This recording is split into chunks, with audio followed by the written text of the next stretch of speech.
Now for some straight talk, which we sure did not get today from the head of the Australian Rugby League. The ARL's never been keen on our national anthem, not since players on its race-based All-Stars team said they didn't want to sing it. They didn't want to sing it. So first the anthem was banned for the All-Stars game, and then today the ARL said, well, we will now ban it for the State of Origin games. After 40 years of these games, no anthem. Well, that decision lasted about as long as a sneeze.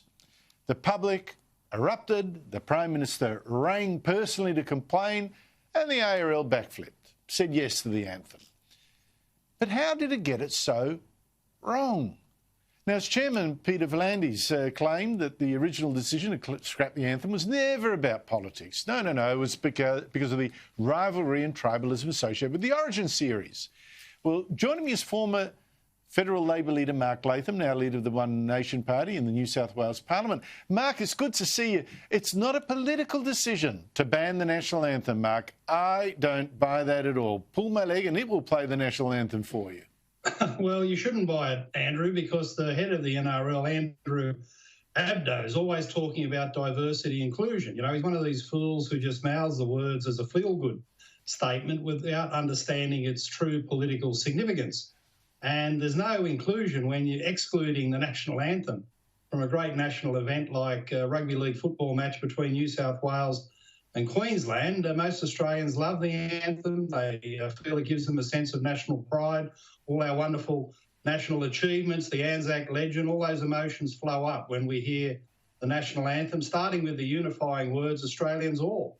So, you know, it's a song that unites us, but unfortunately, these football codes run by the elites, the management elites, full of politics. In rugby league football, for instance, the born-again Christian player Israel Folau is banned from the code, well, for being a born-again Christian. So he's been excluded. They tried to exclude the anthem today, and it's only fan power and the timely intervention of the Prime Minister that has got these lunatics to see sense. Yeah, they're busy trying to knock out the struts of Western civilization. First, Christianity must go, then the national anthem must go. The flag, that won't be far behind. Now, the one bit about his statement that I do believe is that the original decision to ban the anthem, that was about tribalism. That, Mark, rings true. Well, I think you're right in that the origins of this is that at the game last season in State of Origin, 3 of the Indigenous players for New South Wales, they all had shocking games because they were distracted by national anthem politics. They all put on a protest. They made it known in the media that they wouldn't participate in the singing of the national anthem. That's their right. These days, it's no big deal. If those Indigenous players feel that we're such a rotten country and Australia's been so cruel to them on their $800,000 a year salaries for chasing football around the field, if that's a really bad nation that's been terrible to them, don't sing the national anthem. People don't care anymore. But for the players who do have national pride, led by the New South Wales captain Boyd Cordner, who said he sings the anthem loud and proud, well, they should have the right to sing it. And that's where it rests. It's not compulsory to sing the national anthem, and the Indigenous players who think they've been hard done by, they can stay silent. But the overwhelming majority of rugby league fans want the anthem, and they want to see people playing footy, not playing politics. Fancy the ARL being so out of touch with what the people in the stands actually want. Mark, I talked earlier... it's... Not you. Not you. It's what Terry McCrann calls a bolt comment. Yeah, well, that's true too. If we could run the game by referendum, we'd be going great. But instead, we've got these elitist fools in charge, and we have these ridiculous political scandals every other day.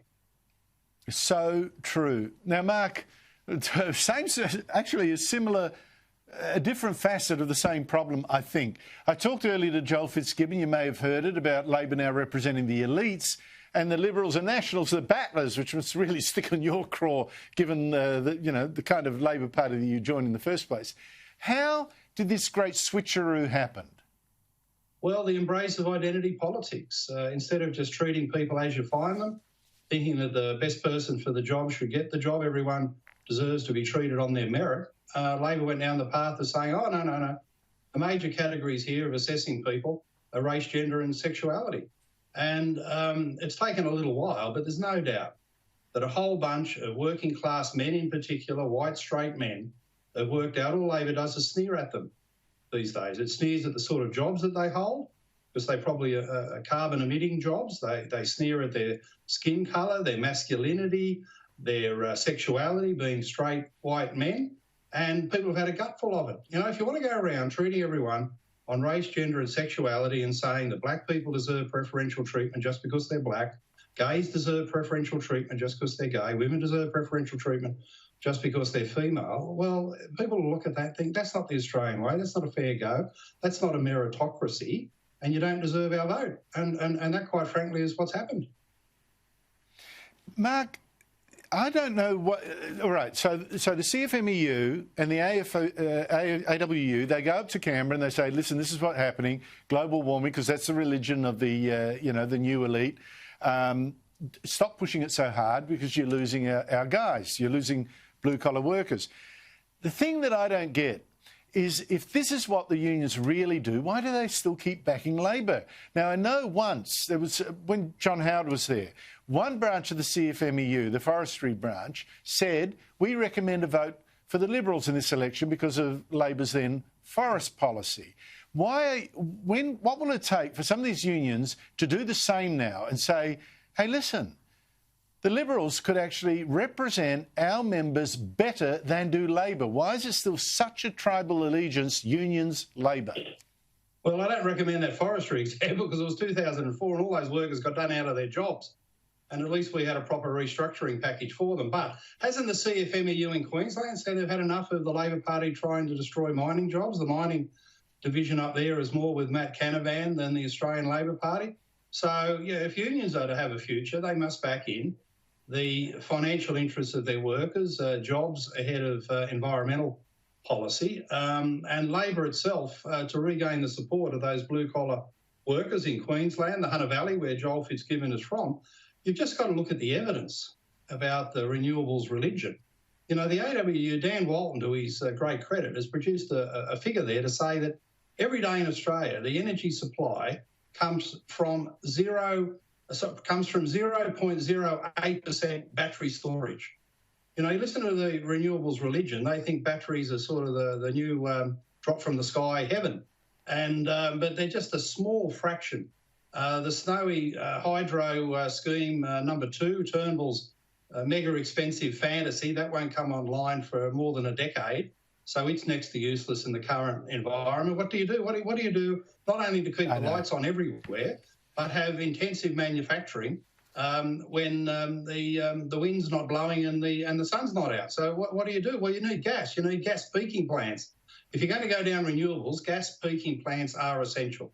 And if Labor and Albanese and Mark Butler don't understand that, then all the working class men who've deserted them on identity politics, they're also going to lose them just on the economic fundamentals of people who don't want to vote for losing their jobs. Well, not only that, Mark, it's a Labor issue. You have people, and I've seen studies in New South Wales, you've got people in winter who've been too scared to turn on the heating because of the cost of electricity.